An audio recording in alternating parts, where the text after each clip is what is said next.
بسم اللہ الرحمن الرحیم۔ آج میں نے سوچا باپ کے بارے میں کچھ کہوں۔ بے شک ماں کے قدموں کے نیچے جنت ہے، لیکن باپ بھی دنیا کا واحد شخص ہے جس کو خود سے زیادہ ہر وقت اپنی اولاد کی فکر ہوتی ہے اور ہر وقت اپنی اولاد کی کامیابی چاہتا ہے۔ خدا را کوشش کرے کہ کبھی بھی آپ کی وجہ سے آپ کے باپ کے آنسو نہ گریں، ورنہ اللہ پاک آپ کو جنت سے گرا دے گا۔ معزز ناظرین کرام، باپ کی موجودگی سورج کی طرح ہوتی ہے، کیونکہ سورج کی تپش ہمیشہ گرم ہوتی ہے، لیکن اگر یہ نہ ہو تو اندھیرا چھا جاتا ہے۔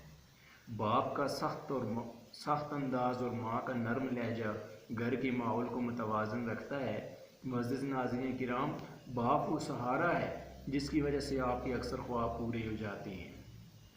معزز ناظرین کرام، باپ ایک ایسا محافظ ہے جو ساری زندگی سارے خاندان کی نگرانی کرتا رہتا ہے۔ باپ کی رضا رب ذوالجلال کی رضا ہے اور باپ کی ناراضگی رب ذوالجلال کی ناراضگی کو ظاہر کرتی ہے۔ باپ ایک ایسا درخت ہوتا ہے جس کے سائے کے نیچے آپ ساری زندگی پروان چڑھتے ہیں، کیونکہ دنیا کی سب سے بڑی نعمت اور سایہ آپ کے ماں اور باپ ہیں۔ خدا را ان کی قدر کریں، انشاءاللہ کامیابی آپ کا مقدر بن جائے گی۔ شکریہ۔ پاکستان زندہ باد۔